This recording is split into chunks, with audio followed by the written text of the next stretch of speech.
AP BJP నుంచి Narsapuram MP Srinivas వర్మకు కేంద్ర cabinet లో చోటు దక్కింది. శ్రీనివాస్ వర్మకు ఏ శాఖను అప్పగించే అవకాశం ఉందనే దానిపై ఆసక్తి నెలకొంది.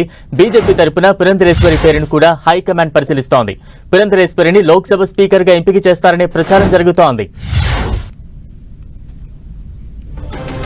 తాజా అప్డేట్స్ అందించేందుకు మా ప్రతినిధి శ్రీనివాస్ సిద్ధంగా ఉన్నారు. శ్రీనివాస్, బలరాం నర్సాపురం ఎంపీ శ్రీనివాస్ వర్మకు మంత్రివర్గంలో చోటు దక్కుతుందనే సమాచారంతో భీమవరం వ్యాప్తంగా కూడా హర్షధ్వానాలు వ్యక్తం అవుతున్నాయి. అతి పార్టీ శ్రేణులైతే కూడా ఉత్సాహంగా సంబరాలు జరుపుతున్నారని చెప్పుకోవచ్చు.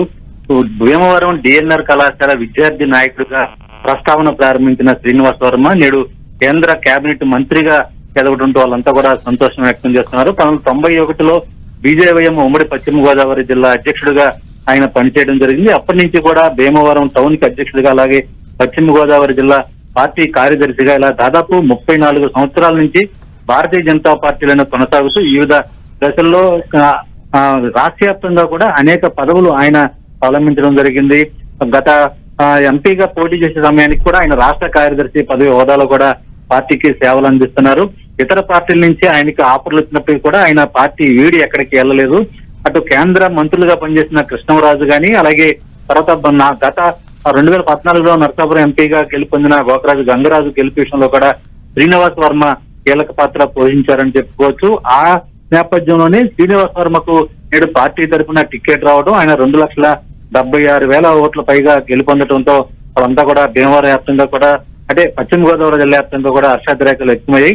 అయితే ఊహించిన విధంగా అంటే బీజేపీ రాష్ట్రంలో గెలిచినటువంటి 3 పార్లమెంటు స్థానాల్లో బీజేపీ నర్సాపురం ఎంపీ మాత్రమే పార్టీకి మొదటి నుంచి కూడా కట్టుబడి విధేయతగా పనిచేస్తున్న వ్యక్తి, పార్టీ కార్యకర్త స్థాయి నుంచి కూడా రాష్ట్ర నాయకత్వం వరకు ఎదిగిన వ్యక్తి ఆయన ఒక్కడే ఉన్నారు. అటు పురంధేశ్వరి గాని, లేదంటే సీఎం రమేష్ గాని, ఇతర పార్టీల నుంచి కూడా వాళ్ళు బీజేపీలోకి వలస వచ్చినప్పటికీ కూడా పార్టీని అంటి పెట్టుకుని పార్టీ చిన్న కార్యకర్త స్థాయి నుంచి కూడా ఇప్పుడు ఎంపీగా ఎదిగినటువంటి శ్రీనివాస్ వర్మ మాత్రం ఒక్కరే పార్టీకి విధేయుడిగా పనిచేస్తున్న నేపథ్యంలో ఆయన పేరును ప్రత్యేకంగా పార్టీ అధిష్టానం పరిశ్రమలోకి తీసుకున్నట్లుగా తెలుస్తుంది. అయితే ఆయనకి ఏ శాఖ కేటాయిస్తారనేది కూడా ఇంకా స్పష్టత రాలేదు. అయితే సహాయ మంత్రిగా ఆయనకు అవకాశాలు దక్కుతాయని కూడా చెప్తున్నారు. అయితే భీమవరం వ్యాప్తంగా కూడా ఆక్వా ఉత్పత్తుల్లో ఎక్స్పోర్ట్ లో రాష్ట్ర వ్యాప్తంగా కూడా ముందున్న నేపథ్యంలో ఆయనకు ఆ శాఖ దగ్గర వరించే అవకాశం ఉన్నట్లు కూడా ఈ ప్రాంత వాసులంతా కూడా భావిస్తున్నారు. పార్టీ శ్రేణులు కూడా భావిస్తున్నారు. Balaram, right, thank you Srinivas.